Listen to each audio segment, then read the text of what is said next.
Hello and welcome to the point. Jani మాస్టర్ని అందరికీ తెలుసు, రిమాండ్కి పంపించారు. అయితే ఈ కేసు ఫలితం ఎలా ఉండబోతోందనే చర్చలు రకరకాలుగా జరుగుతున్నాయి. ఫస్ట్ ఆఫ్ ఆల్ అసలు జానీ మాస్టర్కి ఈ కంప్లైంట్ ఇచ్చిన కొరియోగ్రాఫర్కి మధ్య అంటే అనుబంధం 5 సంవత్సరాల పాటు ఎందుకు కనెక్షన్ కొనసాగింది మొదలుకొని అనేక రకాల క్వశ్చన్స్. ఇన్ని సంవత్సరాల తర్వాత ఎందుకు లేవనెత్తుతున్నారు ఈ కేసు విషయాలని. అలాగే జానీ మాస్టర్ భార్య కూడా బయటకు వచ్చి ఇది ఎవరో పని కట్టుకుని కావాలని ఇరికించే కేసు అని చెప్పి మాట్లాడడం కూడా ఇప్పుడు చర్చనీయాంశం అవుతుంది, సంచలనం సృష్టిస్తుంది. ఇదే అంశంపై మాట్లాడబోతున్నాం. జానీ మాస్టర్కి ప్రూవ్ అయితే గనక ఏ అఫెన్సెస్ కింద శిక్ష పడే అవకాశాలు కనిపిస్తున్నాయి. ఒకవేళ ప్రూవ్ కాకపోతే వేర్ డస్ దిస్ గో? ఇది మరొక కేసులా అలా పక్కకెళ్ళిపోతుందా? లెట్స్ టాక్ టు భరద్వాజ్ గారు, అందరికీ సుపరిచిత senior journalist and film critic. నమస్కారం సార్. అలాగే జయంతి గారు is a very very active, informed, knowledgeable advocate. ముఖ్యంగా పాష్ అండ్ పాక్సో ఈ 2 చట్టాలకి సంబంధించి చాలా క్షుణ్ణంగా అధ్యయనం చేయడమే కాకుండా అనేక కంపెనీస్కి సెక్షువల్ హరాస్మెంట్ నివారణ కమిటీస్ సభ్యులుగా కూడా ఉన్నారు. కాబట్టి వారికి యాక్చువల్గా ఇది ఎలా ఫ్రేమ్వర్క్ ఎలా ఉంటుందో కూడా అర్థమవుతుంది. జయంతి గారు వెల్కమ్ అండి, thank you so much for joining us. So first of all Bharadwaj garu, మనం ఫ్యాక్చువల్గా కొన్ని పాయింట్స్ పెట్టుకుని మొదలు పెడతాం కాబట్టి మిమ్మల్ని అడుగుతున్నాం సార్, ఇది మరొక కేసుగా పక్కకి వెళ్ళిపోతుందా లేక దీని ప్రోగ్రెస్ని చూసి మీరు ఏమన్నా కొంచెం ఫలితం వస్తుందంటారా? అంటే కోర్టులోకి వెళ్ళింది కాబట్టి ఇప్పుడు విషయం అంటే అరెస్ట్ అయ్యాడు, ఆయన రిమాండ్కి వెళ్ళాడు, ఇప్పుడు జ్యుడిషియల్ కస్టడీకి అడుగుతున్నారు అనేది వినిపిస్తోంది. ఏది ఏమైనా కోర్టు పరిధిలోకి వ్యవహారం వెళ్ళింది కాబట్టి కొంత నిజాలు ఏమిటి అనేది తెలిసే అవకాశం అయితే ఉంటుందండి. రైట్. అంటే ఇది ఇంకొక కేసు అయినా కావచ్చు. అంటే ఆయన ఏం ప్రొవైడ్ చేస్తాడు, వాళ్ళే అతనికి ఎగనెస్ట్గా వాళ్ళేం సాక్ష్యాలు ప్రొవైడ్ చేస్తారు, కోర్టులో కంటెస్ట్ చేస్తారు. కంటెస్ట్ అయిన తర్వాత కోర్టు అంటే నిర్ధారించాలి ఇతను క్రైమ్ చేశాడా లేదా అనేది నిర్ధారణ అయితే రైట్ అప్పుడు ఏమిటి పరిస్థితి అనేది. అతని మీద సీరియస్ సెక్షన్సే ఉన్నాయి, ఆరోపణలు ఉన్నాయి. అలాగే అతన్ని సపోర్ట్ చేసేటువంటి వ్యక్తులు కూడా చాలామంది ఉన్నారు. ఇప్పుడు చాలామంది కొరియోగ్రాఫర్స్ అతనికి మద్దతు ప్రకటిస్తున్నారు. అంటే చాలా కాలంగా ఉంది, వాళ్ళ మధ్య రిలేషన్ అయితే ఉందనేది ఎస్టాబ్లిష్ చేశారు అందరూ. ఆ అమ్మాయికి అతనికి మధ్య అతను అసిస్టెంట్ కొరియోగ్రాఫర్. ఆవిడ ఆ అమ్మాయి ఒక రియాలిటీ షోలో పరిచయం అయింది. ఆ రియాలిటీ షోలో పరిచయమైనటువంటి అమ్మాయితో ఈయన కొనసాగించాడు అనుబంధాన్ని. అది సెక్షువల్ హెరాస్మెంట్కి వెళ్ళింది అనేది ఆ అమ్మాయి ఎలిగేషను. రెండోది చాలా విషయాలు రాసింది ఆవిడ ఆ కంప్లైంట్లో. మతం మారి అతన్ని పెళ్లి చేసుకోమని అతని వైఫ్ ఈ అమ్మాయిని ఫోర్స్ చేసినట్టుగా కూడా ఒక వాక్యం రైట్ ఉంది దానిలో.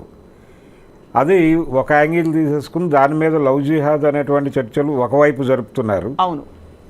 రెండో వైపు ఇంతకాలం ఎందుకు ఆగింది ఈ అమ్మాయి, ఎందుకు ఓపెన్ కాలేదు అనేది ఒక చర్చ.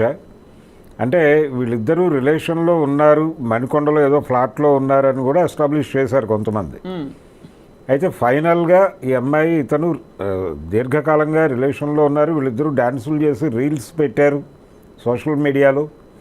ప్రతి ఫంక్షన్కి ఆ అమ్మాయి హాజరైంది, ఎక్కడా కూడా పెయిన్ కనిపించలేదు. అలాగే అనసూయ గారు ఈ మధ్య మాట్లాడుతూ ఒక డాన్స్ మూమెంట్ నేర్చుకోవడానికి ఆ అమ్మాయి దగ్గరికి వెళ్ళాను, తను చాలా ఎఫెక్టివ్గా ఉంది, ఆ పెయిన్ మోస్తున్నట్టుగా ఎక్కడా కనిపించలేదు అని అన్నారు ఆవిడ. ఇది టోటల్గా అంటే ఇప్పుడు ఈ రిలేషన్ ఎక్కడో స్ట్రైన్ అయింది, దాంతో ఆవిడ ఓపెన్ అప్ అయి ఇప్పుడు కేసు ఫైల్ చేయడం జరిగింది అనేది ఒక అభిప్రాయం. రైట్. బట్ ఇక్కడ సార్ ఇప్పుడు మనం ఫ్యాక్ట్స్ పెట్టాం కాబట్టి ఏమేమి చర్చకు వస్తున్నాయని చెప్పి జయంతి గారు, మామూలుగా ఇటువంటి కేసుల్లో ఏ అంశాలని కోర్టు కానీ ఒక కమిటీ కానీ ఎవిడెన్సెస్గా పరిగణిస్తుంది? ఎందుకంటే ఒక సంఘటన ఇలాంటివి జరిగితే ఏది దొరకకుండా అఫెండర్ చేసే అవకాశాలే ఎక్కువ ఉంటాయి. So for example WhatsApp chats ఉండొచ్చు, ఇంకేమన్నా ఉండొచ్చు. What does the court take in to cognizance? అందుకన్నా ముందు స్వప్న, ఫస్ట్ ఆఫ్ ఆల్ అతని మీద పెట్టిన సెక్షన్స్ ఏంటి, రైట్, అంటే ఆ సెక్షన్స్ ఎప్పుడు కూడా బేస్డ్ అపాన్ ద కంప్లైంటే ఉంటుంది. కంప్లైంట్లో ఏమి పెట్టిందో, ఏమని ఎలిగేషన్స్ రేజ్ చేసిందో బేసింగ్ అపాన్ ఇట్ సెక్షన్స్ అనేది ఫ్రేమ్ అవుతాయి. సో ఇక్కడ వచ్చిన సెక్షన్స్ వచ్చేసి 376(2)(n), తర్వాత 506, తర్వాత 323. ఈ 3తో పాటు ఈ 3 ఐపీసీ కింద, ఇవి కాకుండా section 5 read with section 6 of POCSO act. So ఇన్ని పెట్టారు. Okay. So 376(2)(n itself is a very big offence. అదేంటంటే ఇట్స్ అ కంటిన్యూస్ రేప్. కంటిన్యూస్గా అమ్మాయిని రేప్ చేస్తున్నాడని. సో ఇక్కడ ఆ అమ్మాయి ఏమంది, ఆల్మోస్ట్ 2020 నుంచి షీ హాస్ బీన్ హెరాస్డ్, సెక్షువల్గా హెరాస్ చేశాడు, అత్యాచారం చేశాడు అనేది ఫస్ట్ పాయింట్. దాని తర్వాత వచ్చేసి 506, అదేంటది క్రిమినల్ ఇంటిమిడేషన్. అంటే నువ్వు కనుక నేను అడిగిన డిమాండ్ని యాక్సెప్ట్ చేయకపోతే, నేను అడిగినట్టుగా నువ్వు చేయకపోతే, నా డిమాండ్స్ నువ్వు ఫుల్ఫిల్ చేయకపోతే నీకు నేను హామ్ చేస్తాను. ఆ harm can be many things.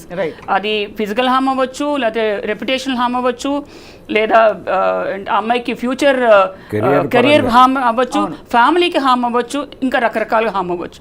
So అదొకటి. మూడోది వచ్చేసి causing hurt, that is section 323. ఈ మూడితో పాటు ఎందుకు సెక్షన్ 5 రెడ్ విత్ సెక్షన్ 6 పెట్టారంటే, తను మైనర్గా ఉన్నప్పటి నుంచి తన మీద ఈ లైంగిక వేధింపులు, అత్యాచారం చేయడం జరుగుతుందని పెట్టింది. అంటే she must be less 18 below 18 అయి ఉండాలి. కాబట్టే కదా ఆ పాక్సో యాక్ట్ కింద వస్తుంది. సో ఇంత దాంట్లో ఏమేమి ఎవిడెన్సెస్ అంటే, ప్రైమరీ ఎవిడెన్స్ ఉంటుంది, సెకండరీ ఎవిడెన్స్ ఉంటుంది. ఫస్ట్ ఆ అమ్మాయి మెడికల్ ఎగ్జామినేషన్, రైట్, ఆ తర్వాత వాట్సాప్ చాట్లు, ఇవన్నీ సెకండరీ ఎవిడెన్స్ కింద తీసుకుంటారు. మెడికల్ ఎగ్జామినేషన్ ఎప్పుడు అంటే 5 ఏళ్ల క్రితం జరిగిన దానికి మెడికల్ ఎగ్జామినేషన్ చేస్తారు, చేయించాలి, సాధ్యం అంటారు.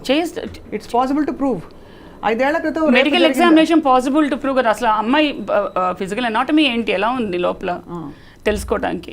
So because that is a rape, so physical examination జరగాలి, మెడికల్ ఎగ్జామినేషన్ జరగాలి. A particular rape to the offender, how do you attribute? అది ఓవర్ పీరియడ్ ఆఫ్ టైం, అంటే అదొక్కటి సైలోలో తీసుకోరు కదా Swapna. So there will be many things. Investigation జరుగుతుంది. ఇప్పుడు ఇంకా రిమాండ్గా వెళ్ళాడు, 14 days జ్యుడిషియల్ కస్టడీకి వెళ్ళాడు. ఆ తర్వాత ఈ లోపల పోలీసులు ఛార్జ్షీట్ ఫైల్ చేయాలి, ఇన్వెస్టిగేషన్ చేయాలి. ఆ తర్వాత అవన్నీ ఒక్కొక్కటి బయటకు వస్తాయి.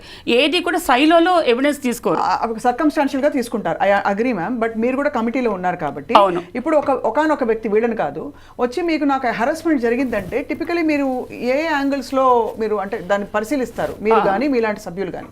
నార్మల్గా ఇప్పుడు మేము పాష్ కమిటీలో ఉన్నాను, దాదాపు ఒక 8 కంపెనీస్లోనే ఉన్నాను, ఎక్స్టర్నల్ మెంబర్ గాను, ఎంక్వైరీ ఆఫీసర్ గాను. సో ఇక్కడ ఏంటంటే ఏ సెక్షువల్ హెరాస్మెంట్ కూడాను బ్రాడ్ డే లైట్లో జరగదు, అందరు ముందు 10 మంది అందరూ చూస్తుండగా జరగదు. Correct. So on the scale of 10, 9 కేసెస్లో సైలోస్ జరుగుతాయి. అంటే ఇప్పుడు సపోజ్ కంపెనీస్ ఉన్నాయనుకోండి, వాళ్ళ క్యాబిన్స్లోనో లేకపోతే లిఫ్ట్లోనో ఎక్కడైనా జన సంచారం లేని చోట వాళ్ళిద్దరు మాత్రమే ఉన్న చోట. సో అటువంటి చోట మీకు ఎప్పుడు కూడా డైరెక్ట్ ఎవిడెన్స్ దొరకదు, సెకండరీ ఎవిడెన్స్, సర్కమ్స్టాన్షియల్ ఎవిడెన్స్ దొరుకుతుంది. సో మేము నార్మల్గా అటువంటి చోట్ల ఏం చేస్తామంటే, అసలు ఆ అక్యూజ్డ్ మిగతా అందరితో ఎలా ఉన్నాడు అది ఫస్ట్ చూస్తాం. అది ఓవరాల్ అతని బిహేవియర్ ఏంటి, అతని పర్సనాలిటీ ఏంటి, ఎలా మూవ్ అవుతున్నాడు, అండ్ ఈ అమ్మాయి ఏం చెప్తోంది. సో మాకు సీసీటీవీ కెమెరా ఫుటేజెస్ దొరకవచ్చు. సో ఇలా రకరకాలుగా మేము పరిగణనలోకి తీసుకుంటాం. అయితే ఒక పాయింట్ ఏంటంటే, అతను అందరితో చాలా మంచిగా ఉండొచ్చు, మేము దాన్ని జెంటిల్మెన్ సిండ్రోమ్ అంటాం. ఒక్క పర్టికులర్ అమ్మాయినే టార్గెట్ చేసి ఆ అమ్మాయిని మాత్రమే ఈ విధంగా హెరాస్ చేస్తూ ఉండొచ్చు. అటువంటి చోట్ల డైరెక్ట్ ఎవిడెన్స్ దొరకడం కొంచెం కష్టమే, కానీ but over period of time మాకున్న ఎక్స్పీరియన్స్తో మేము అతని దగ్గర నుంచి అతనే చెప్పించేట్టు మేము బయటికి లాగుతాం. రైట్, జరగాల్సింది అది, అతని నుంచి బయటికి రావాలి. ఎందుకంటే ఎక్స్టర్నల్ కొరాబరేటివ్ ఎవిడెన్సెస్ మనకి ఒక హోటల్ రూమ్కి వెళ్ళింది అని ఈ అమ్మాయి చెప్పినా కూడా రూమ్లో ఏం జరిగిందో ఎవరికి తెలిసే అవకాశాలు ఉండవు. సో నిజంగానే ఇంత సీరియస్ ఈ విషయం జానీ మాస్టర్ని ఈరోజు తీసుకెళ్లారంటే రిమాండ్కి, ఖచ్చితంగా కొంతవరకు ఎవిడెన్సెస్ ఉంటే తీసుకెళ్తారా అని కన్క్లూడ్ చేసుకోవచ్చా? ఇక్కడ ప్రిమా ఫేసి ఏమైందంటే, అక్కడ కంప్లైంట్ ఫైల్ అయింది. కంప్లైంట్ ఫైల్ అయినాక 0 FIR రిజిస్టర్ అయింది. రిజిస్టర్ అయినాక సార్ పట్టుకొచ్చారు, వితిన్ 24 hours జ్యుడిషియల్ మ్యాజిస్ట్రేట్ దగ్గర ప్రొడ్యూస్ చేశారు. తర్వాత of course as a matter of process అతన్ని జ్యుడిషియల్ కస్టడీకి పంపించారు. సో ఎవిడెన్స్ని కన్సిడర్ చేశారా అంటే అది ఈ స్టేజ్లో జరగదు, ఇంకా జరగదు. సో ఇంకా nothing is proven until proven everybody is deemed innocent in the court in the eyes of law. Right. So అక్కడి నుంచి మాట్లాడదాం భరద్వాజ్ గారు, బికాస్ ఇది నిజంగా ఒక ఇది 2 కుటుంబాలకు సంబంధించిన విషయం. ఆ అమ్మాయి కుటుంబం ఉంది ఇక్కడ, ఇతని కుటుంబం కూడా ఉంది కాబట్టి చెప్పండి సార్. అయితే ఆ అమ్మాయి అంటే ఇతని వైఫ్ ఆ అమ్మాయి మీద, ఆ అమ్మాయి కుటుంబం మీద కూడా కొన్ని ఎలిగేషన్స్ రైజ్ చేశారు. నిన్న ఆవిడ ఇచ్చినటువంటి ఇంటర్వ్యూస్లో ఆ అమ్మాయి తన కెరియర్ కోసం ఏం చేయటానికైనా సిద్ధపడేటువంటి మెంటాలిటీ ఉంది అన్న పద్ధతిలో ఒక దాడి చేసింది ఆవిడ. ఇలా అంటే పర్సనల్గా క్యారెక్టర్ అసాసిన్ చేయటం లాంటిది అది కూడా. వాటి నుంచి ఎలాగైతే ఇతని మీద ఎలిగేషన్స్ ఫ్రేమ్ అవుతున్నాయో ఆ అమ్మాయి మీద కూడా కొన్ని ఆరోపణలు చేసేటువంటి ప్రయత్నం చేశారు. చాలా దురదృష్టకరం అది. అమ్మాయికి గతంలో చాలా మంది బాయ్ ఫ్రెండ్స్ ఉన్నారని, ఉన్నవి లేనివి ఇప్పుడు 100 మంది పింక్ సినిమాలో చూపించారు కదండి. No is a no. Yes కదా. సో చెప్పండి. నో ఇస్ నో అనేది అంటే ఇప్పుడు ప్రధానంగా ఆరోపిస్తుంది ఏంటంటే ఎందుకు ఆ అమ్మాయి ఆ రోజునే మాట్లాడలేదు అనేది ఒక్కటే పాయింట్ అండి వీళ్ళ దగ్గర ఉన్నది. అవును, మాట్లాడకపోవడానికి రకరకాల కారణాలు ఉండొచ్చు. అంటే ఈ ట్రావెల్లో ఆ అమ్మాయి అలా అడ్జస్ట్ అయి ఉండొచ్చు, ఏదైనా ఒక ఘర్షణ తీవ్రమైనటువంటి పరిస్థితిలోకి వెళ్ళి ఉండొచ్చు. అప్పుడు ఇంకా భరించలేనని ఇంకా నేను దీన్ని బ్రేక్ చేసుకోవాలి అని అనుకుని వచ్చి కేసు పెట్టచ్చు. అంటే దాన్ని ఆ పాయింట్ని పట్టుకొని ఆ రోజు ఎందుకు మాట్లాడలేదు అనే ఒక పాయింట్ పట్టుకొని. అండ్ ఇలాంటి అమ్మాయిలపై సినిమా ఇండస్ట్రీ వాతావరణంలో పవర్ ఆర్గనైజ్డ్గా పూర్తి ఆర్గనైజ్ సెక్టర్ కాదు కాబట్టి దానికి పరిధులు పరిమితులు ఉండొచ్చు, ఉండకపోవచ్చు, కొన్ని depending on the production unit. కాబట్టి లైంగిక వేధింపులు జరుగుతున్నాయా లేదా? జరుగుతున్నాయి అనేది వాస్తవం అండి. రైట్, జరుగుతున్నాయి అనేది వాస్తవము. ఇక్కడ అయితే చాలా సందర్భాల్లో ఏం జరుగుతుందంటే ఈ ఎలిగేషన్స్ ఫాల్స్ ఎలిగేషన్స్ అనేస్తారు గబుక్కున. అంటే మనకి ఎస్సీ ఎస్టీ అట్రాసిటీస్ యాక్ట్ వచ్చినప్పుడు కూడా ఇది మిస్యూజ్ అవుతోంది అనే ఆర్గ్యుమెంట్ ఎక్కువ చాలా బలంగా ముందుకు తీసుకొచ్చారు. Right right. అలాగే ఇది కూడా అంటే వీళ్ళు మిస్యూజ్ చేస్తారు, ఏదో ఒక టార్గెట్ చేసి అతన్ని ఇబ్బంది పెట్టడానికి, అంటే ఇంకేదో మనసులో పెట్టుకొని ఇది అవకాశం ఉంది కాబట్టి అతన్ని హెరాస్ చేయడానికి ఈ సెక్షన్ వాడతారు, ఈ పద్ధతిని వాడతారు అనేది ఒక విమర్శ ఉంది. Right sir. ఇక్కడ జయంతి మ్యామ్ని ఒకటి అడగాలి. జయంతి గారు, ఇక్కడ ఇతని వైఫ్ కూడా ఆ అమ్మాయిని కోర్స్ చేసింది పెళ్లి చేసుకోమనే అనే ఒక ఇది కూడా వచ్చింది ఇందులో. రైట్ సార్, ఒక టాక్ కూడా వచ్చింది. ఇప్పుడు అటువంటి పరిస్థితుల్లో రాశారు ఏమండి, కంప్లైంట్ లో కూడా మెన్షన్ చేశారు. కంప్లైంట్ లో మెన్షన్ చేసింది అమ్మాయి that wife has coerced her to marry her husband అని చెప్పి. దట్ లుక్స్ సో అంటే ఫార్ ఫెచ్డ్. అదర్ దెన్ ఇంకా అన్లెస్ దెర్ ఇస్ సమ్ అక్కడ కూడా ఏమన్నా హింస, అబ్యూజ్, కొన్ని నార్సిస్టిక్ టెండెన్సీస్ ఉన్న వాళ్ళు ఎలా అయితే ఏమైనా చదువుతాం బుక్కిష్గా అలా జరిగితే తప్ప. సో కోర్టు ఎలా పరిగణిస్తుంది మ్యామ్ ఇప్పుడు ఈ కేసులో? బికాస్ వాళ్ళిద్దరి మధ్య అనుబంధం సంబంధం కనెక్షన్ కొనసాగింది. అండ్ కంటిన్యూస్ ఫోర్స్ రేప్ అంటే at every point the victim had a physical ఇది టు ఎస్కేప్. మెంటల్గా తను ఒక క్లచెస్లో ఉంది అని అనుకుంటుందా, ఇలా పరిగణిస్తారా? What is that ground on which ఈ కంటిన్యూస్ రేప్ అనే సెక్షన్ ఆర్ ఇది అప్లికబుల్ అవుతుంది? ఇక్కడ యాక్చువల్లీ ఒక పాయింట్ ఎక్స్ప్లెయిన్ చేయాలి స్వప్న. ఐ మీన్ ఈ ఐ డ్రీమ్ ఈ వేదిక ద్వారా పబ్లిక్ అందరికీ కూడా చెప్పాలనుకుంటున్నా. నార్మల్గా ఒక ఎంప్లాయీ రిలేషన్షిప్లో ఉన్నప్పుడు ఎంప్లాయర్, ఇప్పుడు అతను అక్యూజ్డ్ ఎవరైతే ఉన్నారో అతను ఎంప్లాయర్ ఈ కేసు సంబంధించిన వరకు, ఈ అమ్మాయి వచ్చేసి ఎంప్లాయీ. అతను డామినెంట్ పొజిషన్లో ఉన్నాడు. మామూలుగా కూడా ఇప్పుడు అవుట్ సైడ్ మీడియా ఇండస్ట్రీ కూడా ఎంప్లాయీ దాంట్లో ఎంప్లాయర్ ఎప్పుడు డామినెంట్ పొజిషన్లోనే ఉంటాడు. సో అన్ని రకాలుగా ఆ ఎంప్లాయీని కంట్రోల్ చేసే స్థాయిలోనే ఉంటారు వాళ్ళు. అవును, ఓకే. సో అటువంటి ఉన్నప్పుడు ఎస్పెషలీ మీడియా ఇండస్ట్రీలో వాళ్ళు ఇద్దరూ కలిసి వర్క్ చేయాల్సిన సందర్భాలు చాలా ఉంటాయి. సో ఆ అమ్మాయి లొంగిపోయిందనో లేకపోతే ఆ అమ్మాయి యాక్సెప్ట్ చేసిందనో ఇవంతా బుల్షిట్. ఎవరు చూసారు నిజంగా లొంగిపోయిందని? నిజంగా ఒక ఇష్యూ, ఒక రేప్ అనేది ఒక 4 గోడల మధ్య జరిగిన విషయం అయితే కనుక, ఆర్ వాళ్ళ వ్యానిటీ వ్యాన్లో ఎక్కడ జరిగిందో మన అయితే కనుక వీళ్ళు చూసారా? ఫోర్స్ చేసే రేప్ అది. ఫోర్స్ చేశాడా, చేయకుండా నా అమ్మాయే ఇష్టపడి ఒప్పేసుకుందా? ఎవరు చూశారు? ఎవరు చూడకుండా ఎందుకు ఈ గాలి మాటలు, గాలి కబుర్లు? అంటే కేసు కోర్టుకు వచ్చింది, కనీసం కోర్టు మీదైనా గౌరవం ఉండాలిగా, ఖచ్చితంగా ఇన్వెస్టిగేషన్ మీద గౌరవం ఉండాలి కదా. కనీసం ఆ ప్రైవసీని అంతవరకు ఆ టైంని అమ్మాయికి ఎందుకు ఇవ్వట్లేదు? ఆ విక్టిమ్ ఆల్రెడీ ఒక మెంటల్ ఆగనీలో ఉంది, ట్రామాలో ఉంది. దాంతో అడిషనల్గా ఈ సోషల్ మీడియాలో వస్తున్న ఈ సోకాల్ ట్రోలింగ్ కానీ, లేకపోతే వీళ్ళే ప్యారలల్గా ఇన్వెస్టిగేషన్ చేసేయటం కానీ, వాళ్ళ ఓన్ ఒపీనియన్లు ఇచ్చేయటం కానీ, ఏమీ చూడకుండా, ఎవిడెన్స్ ఏమీ లేకుండా, అసలు సాక్ష్యాలే కానీ తెలియకుండా ఎలా మాట్లాడుతున్నారు వాళ్ళు? వాళ్ళు ఏమైనా ప్రైమరీ ఎవిడెన్సా, కొన్ని సెకండరీ ఎవిడెన్సా, సర్కమ్స్టాన్షియల్ ఎవిడెన్సా, కొన్ని చూసారా? వాళ్ళకేమైనా వచ్చి అమ్మాయి చెప్పుకుందా? ఏమీ లేదు. ఇది universal to all stories and it's easy to tarnish the image and character of a girl. ఈ ప్రపంచంలో చాలా easiest thing and dirtiest thing ఎవరైనా చేయగలిగేది ఏంటంటే ఒక ఆడపిల్ల క్యారెక్టర్ని టార్నిష్ చేసేయటం. అది అంత ఈజియెస్ట్ థింగ్ ఇంకోట్లేదు.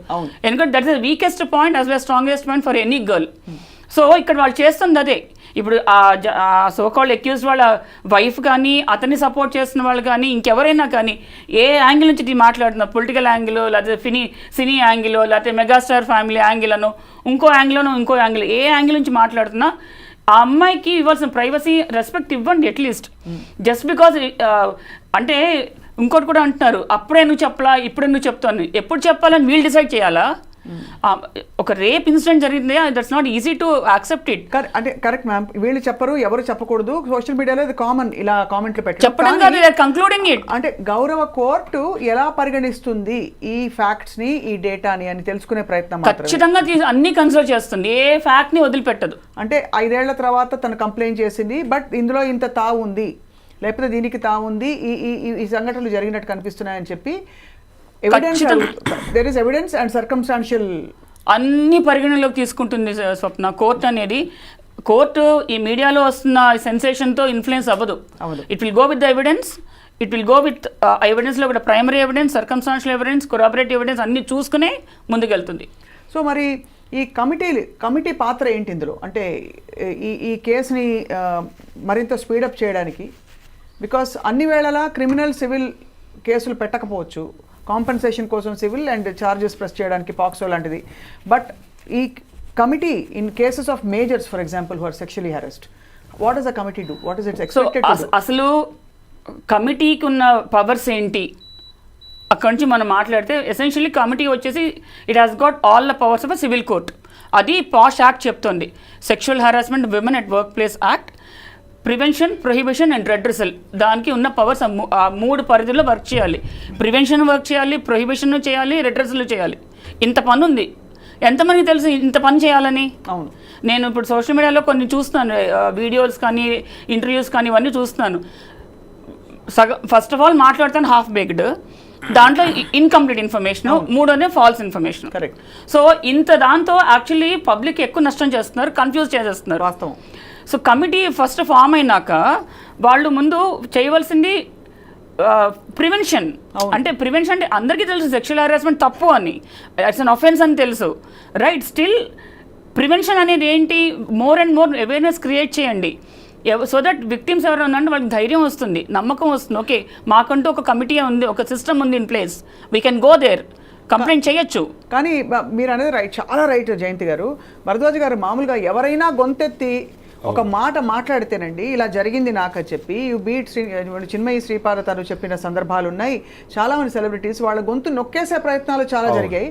వాళ్ళని రెబల్గా ముద్ర వేసేస్తారు, వాళ్ళని గయ్యాలి, ట్రబుల్ మేకర్, ఇలా రకరకాల రాధికారు చెప్పారు కదా మొన్న, ట్రబుల్ మేకర్ అంటారని చెప్పి కారవాన్స్లో సీక్రెట్ ఫిల్మింగ్ జరుగుతుంటే కూడా చూసి పట్టుబడ్డా కూడా people can't raise their voices and because they will be outcast literally. అంటే I'm talking about not caste and also outcast. So ఇది ఇక్కడ సిస్టమ్ ఫెయిల్యూర్ స్వప్న. అవును, blatant system failure. How can we create very amicable system where, అంటే అమ్మాయిలు, భరద్వాజ్ గారు మీరు కూడా చెప్పాలి సార్, ఆడపిల్లలు బయటకు వచ్చి నాకు అన్యాయం జరిగింది అని చెప్పుకోవడానికి జడ్జిమెంట్ లేకుండా నేను ఐ విల్ బీ హర్డ్ అనే వాతావరణం ఎలా వస్తుంది మ్యామ్?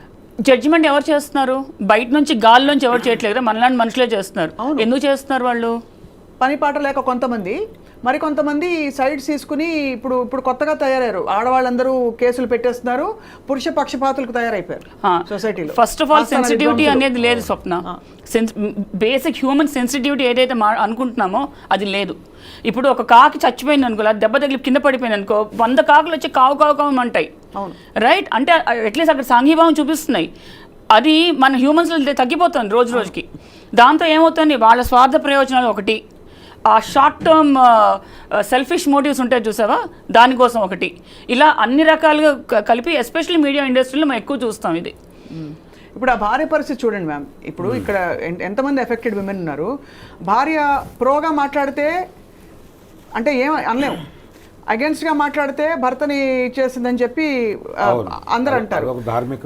ఒక ధార్మిక కోణం ఓవైపు ఉంటుంది, ఓవైపు జరిగింది జరగలేదు ఇవన్నీ ఉంటాయి. సో భరద్వాజ్ గారు మీరు చెప్పండి సార్, ఈ కేసు లాజికల్ ఇప్పుడు దీంతో బహుశా అప్పుడు అలనాడు జరిగిన ఒక ఇన్సిడెంట్ గురించి ఫలానా అమ్మాయి బయటకు వచ్చి మాట్లాడుతుందేమో అనే ఒక భయం మిగతా వాళ్ళలో కూడా పట్టుకుని ఉంటుందంటారా? అంటే ఇది ప్రూవ్ అయ్యి కోర్టులో ప్రూవ్ అయ్యి శిక్ష పడితే తప్ప భయం క్రియేట్ కాదండి. అది అప్పటి వరకు అంటే జనరల్గా ఇలాంటి దానిలో ఏ క్షణమైనా మేనేజ్ చేయడానికంటే విట్నెసెస్ని మేనేజ్ చేయొచ్చు అనేటువంటి ధైర్యం కూడా ఉంటుంది వీళ్ళకి. రెండవది ఆల్రెడీ ఇప్పటికే చాలా వరకు చేశాం మేము అనే దీనిలో కూడా వాళ్ళు ఉన్నారు. అంటే ఆయన వెళ్ళిపోయిన పద్ధతి, అక్కడ వ్యవహరించినటువంటి పద్ధతి, అరెస్ట్ అయిన తర్వాత ఆయన్ని హాస్పిటల్కి తీసుకెళ్లారు, మెడికల్ టెస్ట్లు అయిన తర్వాత తీసుకెళ్లారు రిమాండ్కి. ఈ ప్రయాణంలో అతని బాడీ లాంగ్వేజ్లో ఎక్కడా కూడా ఆ ఇది కనిపించలేదు బయటకు వచ్చినటువంటి వీడియోస్లో. సో కాన్ఫిడెంట్గానే ఉన్నాడు ఆయన. అంటే ఆ కాన్ఫిడెన్స్ క్రియేట్ కావడానికి రకరకాల కారణాలు ఉండొచ్చు. అంటే నేరం చేయలేదు అనేది ఒకటే కాదు కాన్ఫిడెన్స్కి, నేను ఇది హ్యాండిల్ చేయగలను అనేటువంటి కాన్ఫిడెన్స్ కూడా కావచ్చు. అవును. కాబట్టి ఇది ప్రూవ్ అవ్వాలి. ప్రూవ్ అయితే తప్ప భయం వస్తుంది అనేది కాదు. రెండోది, ఈ కమిటీస్ వేస్తున్నారు. ఇప్పుడు ఫిలిం ఇండస్ట్రీ కూడా ఒక కమిటీ వేశారు వాళ్ళు. 2018లోనే వేశారు కమిటీ. 19లో వచ్చింది కమిటీ. అయితే సమన్ చేసేటువంటి కండిషన్లు, ఆ పవర్స్ ఉన్నాయా కమిటీకి అనేది ఒక ప్రశ్న. ఇలాంటి కేసెస్ అంటే ప్రతి చోట, ప్రతి కంపెనీలోనూ ప్రతి చోట ఈ రకమైనటువంటి హెరాస్మెంట్ ఉంటుంది అనేది అర్థమైంది. కాబట్టి దీనికి ఒక ప్రత్యేక వ్యవస్థ ఉండి ఎవరైనా వెళ్ళి కంప్లైంట్ చేస్తే సమ్మన్ చేసి పిలిచి మాట్లాడేటువంటి కండిషన్, ఆ పవర్ ఉన్నటువంటి వ్యవస్థ కావాలి. అంటే ఒక కోర్టు అవసరం ఉందేమో అనేది నా పర్సనల్ ఒపీనియన్.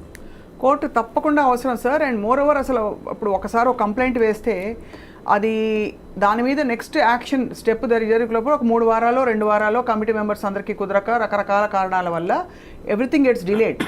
ఆ డిలేలో ఆ కన్విక్షన్ నీరు గారిపోతుందండి, because of so many influences. నీకు అవసరమా, ఇప్పుడు అయిపోయింది ఏదో అయిపోయిందని మొదలుకొని చాలామంది రకరకాలుగా చెప్తారు. నోబడీ ఆస్క్స్, అలా ఎంకరేజెస్ యూ, నువ్వు వచ్చి వెళ్ళి మాట్లాడు బయటికి అని చెప్పి.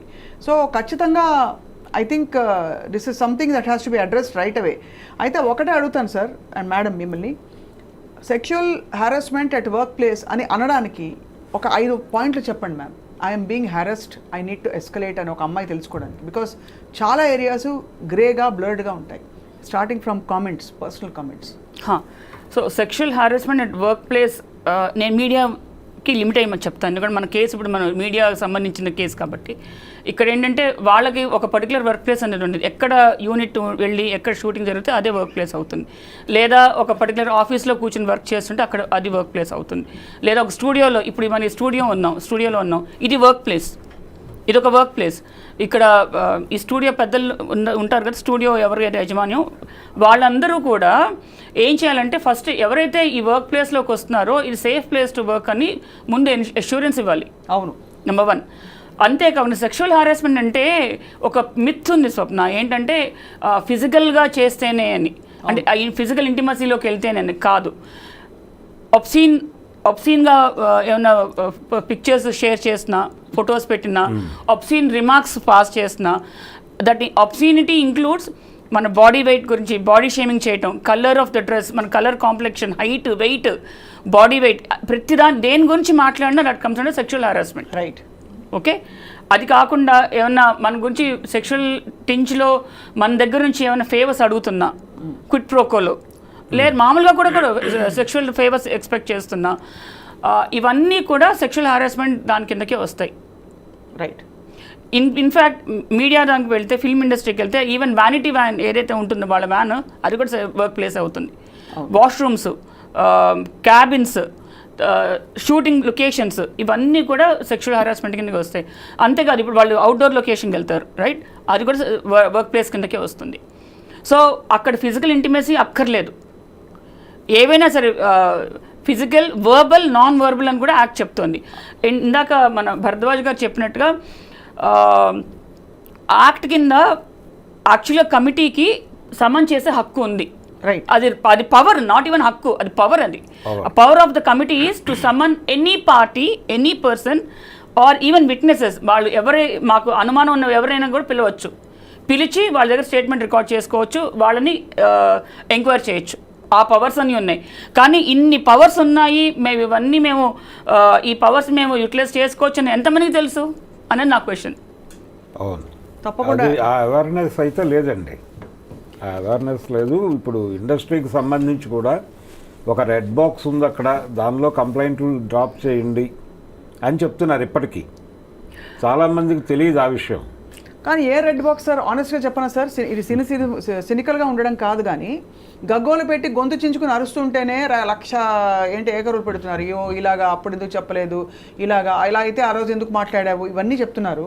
మరి ఒక రెడ్ బాక్స్లో ఒక కంప్లైంట్ వచ్చి వేస్తే అది కూడా పెద్ద పెద్ద వాళ్ళ మీద, ఇప్పుడు ఒక జానీ మాస్టర్ అంటే అతను పెద్ద ఒక చిన్న అది పక్కన పెడితే బాగా పెద్ద పెద్ద వాళ్ళు ఇన్వాల్వ్ అయిన అనేక సెక్షువల్ క్రైమ్స్ 100 జరుగుంటాయి దేశవ్యాప్తంగా ఉన్న ఫిల్మ్ ఇండస్ట్రీలో అని చెప్పి అది ఇండస్ట్రీ రిపోర్ట్సే చెప్తున్నాయి. ఇది మనం చెప్పేది కాదు. ఎవరైనా ఒక్కళ్ళ మీద యాక్షన్ తీసుకోగలుగుతారా సార్? లేదండి. అంటే దీనిలో ఇది ఒక కల్చర్గా మారిపోయి నడుస్తున్నటువంటి సందర్భం ఉంది సినిమా పరిశ్రమ. ఎందుకంటే అప్పటి నుంచి ఆ కాలం నుంచి ఉన్నది ఇప్పుడే నార్మలైజ్ చేస్తారు దాన్ని.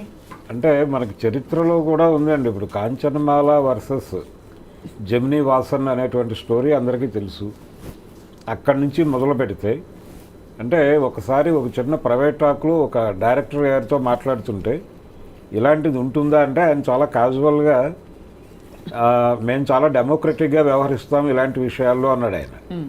అని ఒకవేళ హీరో గారు హీరోయిన్ అంటే అవుట్డోర్కి వెళ్ళినప్పుడు ఆయన అడిగితే మేము ఆయన అభిప్రాయాన్ని చెప్తాము, ఆవిడ అంగీకరించకపోవచ్చు కూడా ఒక్కొక్కసారి.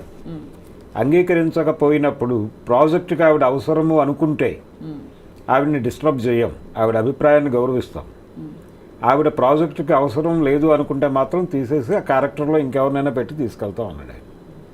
అంటే దీన్ని డెమోక్రటిక్గా వ్యవహరించడంగా చెప్తున్నారు ఆయన. అది కండిషన్ అక్కడ ఉంది. అది ప్రాబ్లం ఉన్నమాట వాస్తవం. అయితే ఈ ప్రాబ్లం వలన సఫర్ అవుతున్న వాళ్ళు దీన్ని ఎలా అడ్రస్ చేయాలి, ఎక్కడ ఎవరితో చెప్పాలి అనే దానికి సంబంధించినటువంటి అవేర్నెస్ ఉందా లేదా అనే దానికంటే కూడా ఇది కెరియర్కి సంబంధించిన వ్యవహారంగా మార్చేస్తున్నారు. అంటే మీ కెరియర్ ఉండదు, ఇక మీరు దానికి అష్యూరెన్స్ ఇస్తూ కొంతమంది మొన్న ఈ అమ్మాయిని సోలో కొరియోగ్రాఫర్గా తీసుకుంటామని చెప్పారు. ఇప్పుడు వాళ్ళని ఈ కేసు వెనకాల అంటే జానీ మాస్టర్కి వ్యతిరేకంగా పనిచేస్తూ ఈ అమ్మాయిని వాళ్ళు గైడ్ చేస్తున్నారు, వాళ్ళ హస్తం ఉంది అనేది ఒక స్టోరీ బయట మనకి. అంటే ఇదే అంటే ఈ మాట్లాడే సమాజం అంతా కూడా వాళ్ళ ఇంట్లో ఆడపిల్లలకి జరిగితే ఏమిటి అని ఆలోచించే పరిస్థితిలో కూడా చేయలేదు. సిగ్గుపడాలి, జాలిపడాలి వీళ్ళందరినీ. అంటే అట్లీస్ట్ మీరు అన్నట్టుగా ఫేర్ ట్రయల్ ఇచ్చి ఎవరు దోషి నిర్దోషి అని చెప్పట్లేదు, కానీ గౌరవ కోర్టు పరిధిలో ఉంది, మనం అప్పుడే కామెంట్స్ పాస్ చేయదనే పాయింట్ కూడా రాలేకపోయారు అందరూ. సో ఫైనలీ మ్యామ్ జయంతి గారు, ఇవాళ అంటే ఇన్ని కమిటీస్లో సభ్యురాలుగా మీరు ఉన్నారు కాబట్టి మిమ్మల్ని అడుగుతున్నాం, ఏం చేయాలి ఒక అమ్మాయి హెరాస్మెంట్ జరిగితే? తనకి ఒకవైపు సర్వైవల్ ప్రాబ్లమ్స్ ఉండొచ్చు, వాళ్ళ పేదరికము ఇంకోవైపు నాకు ఎవరు మద్దతు పలకరు, ఐ వోంట్ బి హర్డ్ అనే ఒక కాన్ఫిడెన్స్ ఉండొచ్చు, ఒక డిఫరెంట్ మోడ్లో చెప్పకపోవచ్చు. What do you suggest? So Swapna, నార్మల్గా కంపెనీస్లో అయితే ఈ ఐసీ కమిటీ అనేది ఒకటి ఉంటుంది అండ్ ఖచ్చితంగా చేయాలి. ఎందుకంటే ఈ కంపెనీస్ అన్నీ కూడా end of the financial year వాళ్ళు ఆర్ఓసికి, రిజిస్టర్ ఆఫ్ కంపెనీస్కి, మినిస్ట్రీ ఆఫ్ కార్పొరేట్ అఫైర్స్ వీళ్ళందరికీ సబ్మిట్ చేయాలి, రిపోర్ట్ సబ్మిట్ చేయాలి. అలాగే directors, board of directors are liable. So ఒక పర్టికులర్ వర్క్ ప్లేస్, పర్టికులర్ కంపెనీలో if it's not a safe place to work, including board of directors, everybody is liable. So వాళ్ళు చాలా కేర్ఫుల్గా ఉంటున్నారు, ఇప్పుడు చాలా ప్రోయాక్టివ్గా మెషర్స్ తీసుకుంటున్నారు. కమింగ్ టు మీడియా ఇండస్ట్రీ, ఇప్పుడు ఇక్కడ అంత ఒక సిస్టమేటిక్గా లేదు కాబట్టి నేనేం చెప్తున్నానంటే షీ బాక్స్ అనేది ఉంటుంది. ఇది ఎంతమందికి తెలుసు? షీ బాక్స్ అనేది ఇట్స్ మోస్ట్ కాన్ఫిడెన్షియల్ వన్. అది డైరెక్ట్గా మినిస్ట్రీ ఆఫ్ విమెన్ అండ్ చిల్డ్రన్కి వెళ్తుంది. అది ఎక్కడికి తెలియదు, ఎవరికి ఏం బయటికి రాదు. That is online complaint system mechanism. అది కనుక ఫైల్ చేస్తే డైరెక్ట్గా అక్కడికి పైకే వెళ్తుంది, పైనుంచి వస్తాయి ఆర్డర్స్. అందులో ఏమిటి జస్ట్ కంప్లైంట్ సరిపోతుందా, లేక దానికి ఎవిడెన్సెస్ కూడా పెట్టాల్సిన అవసరం? ముందు కంప్లైంట్ వెళ్ళాలి, తర్వాత ఎంక్వైరీ జరిగినప్పుడు మాత్రమే వాళ్ళు మిగతావన్నీ. ఒక్కసారి అక్కడ పైకి వెళ్ళినాక ప్రాబబ్లీ విమెన్ కమిషనే it can come in to picture. ఒకసారి మీకు సెంట్రల్ లెవెల్లో విమెన్ కమిషన్ వచ్చిందంటే టోటల్గా డిఫరెంట్ టర్నే తీసుకుంటుంది. రైట్, అంటే తనకి ఏదైతే సపోర్ట్ లేదు అనుకుంటుందో ఆ సపోర్ట్ ఆటోమేటిక్గా వస్తుంది. దట్స్ అ గ్రేట్, చాలా మంచి రియాష్యూరెన్స్ అండి. ఫైనలీ సార్ అండ్ మేడం, ఇది ఈ అఫెండర్స్కి ఏమిటి ధీమా? మేము పట్టుబడమనా? పట్టుబడినా ఏం కాదులే, ఎవ్వడు ఏం చేయలేడనా? ఏం చేయలేరు, మేము హ్యాండిల్ చేయగలం అనేటువంటి కాన్ఫిడెన్స్. అది మేనేజ్ చేయగలం అని ఇంకొకటి, అంటే విట్నెస్ని మేనేజ్ చేసేస్తాము, ఆ కంప్లైంట్ విక్టిమ్నే మేనేజ్ చేసేస్తాము, భయపెట్టేస్తాము, అన్ని రకాలుగా సామధాన భేద దండోపాయాలు అన్నీ అయిపోయినాక ఫైనల్గా కదా కోర్టులో ప్రూవ్ అయ్యేది, అప్పుడు కదా. తర్వాత అపీల్ సిస్టమ్ ఉన్నది, చాలా సిస్టమ్స్ ఉన్నాయి. I will manage the system అన్న ధీమా. అంటే దురదృష్టం ఏంటంటే నిర్భయ లాంటి కేసులోనే అన్ని సంవత్సరాలు పట్టింది వీళ్ళకి యాక్చువల్లీ శిక్ష పడ్డానికి. సో ఇంకా ఏం మాట్లాడతాం అంటే ఈ సోషలాజికల్ గ్రే ఏరియాస్ ఉన్న మన ప్రపంచంలో ఏది రిలేషన్షిప్, ఏది ఫోర్స్ రిలేషన్షిప్, ఇవన్నీ మనకి డిఫైన్డ్గా ఇంకా అర్థం కాని పరిస్థితుల్లో చాలా జరిగిపోతుంది. But it's a dark time అండి. తప్పకుండా ఇందులోంచి బయటకు వచ్చి చట్టాలు ఉండడం కాదు, చట్టాలు ఇంప్లిమెంట్ అవుతాయనే భరోసా మనం కలిగించగలిగితే ఐ థింక్ సమాజానికి అది చాలా బాగుంటుంది. జయంతి గారు, అవును, ఒక్క లాస్ట్ పాయింట్ ఒకటి యాడ్ చేస్తాను స్వప్న. ఇప్పుడు ఏంటంటే వీళ్ళు కోర్టుకి వెళ్తున్నారు, లేకపోతే పోలీస్ ఇన్వెస్టిగేషన్ జరుగుతుంది, ఇవంతా జరిగినప్పుడు దే కెన్ క్లెయిమ్ కదండి మన విక్టిమ్స్ కానీ ఎవరైనా నా గురించి కన్సెన్షువల్ రిలేషన్షిప్. ఇప్పుడు చాలా కేసెస్లో ఎస్పెషల్లీ మీడియా ఇండస్ట్రీ ఉన్నప్పుడు కన్సెన్షువల్ రిలేషన్షిప్ గురించి మాట్లాడతారు. అంటే వాళ్ళ అమ్మాయి ఇష్టపడే వెళ్ళింది, ఆ అమ్మాయి నో చెప్పలేదు, ఆ అమ్మాయిని బలవంతం చేయకుండా ఆ అమ్మాయి కౌంటర్ ఆఫర్ ఇచ్చింది, ఫోర్స్ చేసింది. సో ఇటువంటి ఎలిగేషన్స్ చాలా చేస్తారు. It's very easy to say that. So consensual relationship అన్నప్పుడు అది కూడా ఫోర్స్ఫుల్గా కూడా అవ్వచ్చు. అవును, అంతే కదా, ఫోర్స్ఫుల్గా అవ్వచ్చు, ఇష్టం లేకుండా అవ్వచ్చు. సో అవన్నీ కూడా పరిగణలోకి తీసుకుంటారు కోర్టు, ఏ పరిస్థితిలో అమ్మాయి యాక్సెప్ట్ చేసింది. సో కన్సెన్షువల్ రిలేషన్షిప్ అంటే అఫ్కోర్స్ అది ఖచ్చితంగా సెక్షువల్ హారాస్మెంట్ యాక్ట్ కిందకైతే రాదు పరిధి. బట్ ఇక్కడైతే బట్ కోర్టు ఖచ్చితంగా చూస్తుంది ఏంటి ఫోర్సబుల్గా చేసిందా, అక్కడ ఆ ఎంప్లాయర్ వాడు ఎవరైతే ఉన్నాడో అక్యూజ్డ్ వాడు ఫోర్స్ చేసినాక ఈ కన్సెన్షువల్ రిలేషన్షిప్లోకి వెళ్ళవలసిన పరిస్థితులు క్రియేట్ చేశాడా అన్నది కూడా చూస్తారు కోర్టు. రైట్ ఆ పరిస్థితులు క్రియేట్ చేశారా అన్నదే అక్కడ బేసిస్. రైట్ భరద్వాజ్ గారు, ఫైనలీ సార్, ఇక్కడ పూనం కౌర్ త్రివిక్రమ్ శ్రీనివాస్ గారి మీద వేసి పెట్టిన ఒక ట్వీట్ కూడా అది కూడా ఇప్పుడు వైరల్ అవుతుంది. అది దేనికి సంబంధించిన అన్వయించుకోవాలి మనం? అంటే చాలా కాలంగా ఆవిడ త్రివిక్రమ్ని పవన్ కళ్యాణ్ని టార్గెట్ చేస్తూ ట్వీట్లు చేస్తూ వస్తున్నారు. అయితే పేర్లు ప్రస్తావించలేదు, ఎప్పుడు అన్యాపదేశంగా చెప్తూ వస్తున్నారు. ఈసారి ఫస్ట్ టైం ఆవిడ చెప్పారు. అయితే ఇక్కడ ఆవిడ కంప్లైంట్ ఎప్పుడో ఇచ్చాను మా అసోసియేషన్కి అని చెప్తున్నారు ఆవిడ. ఆ కంప్లైంట్ మీద ఏ చర్య తీసుకోలేదు అని ఆవిడ చెప్తున్నారు. అయితే మా అసోసియేషన్ ఏం చేయాలి?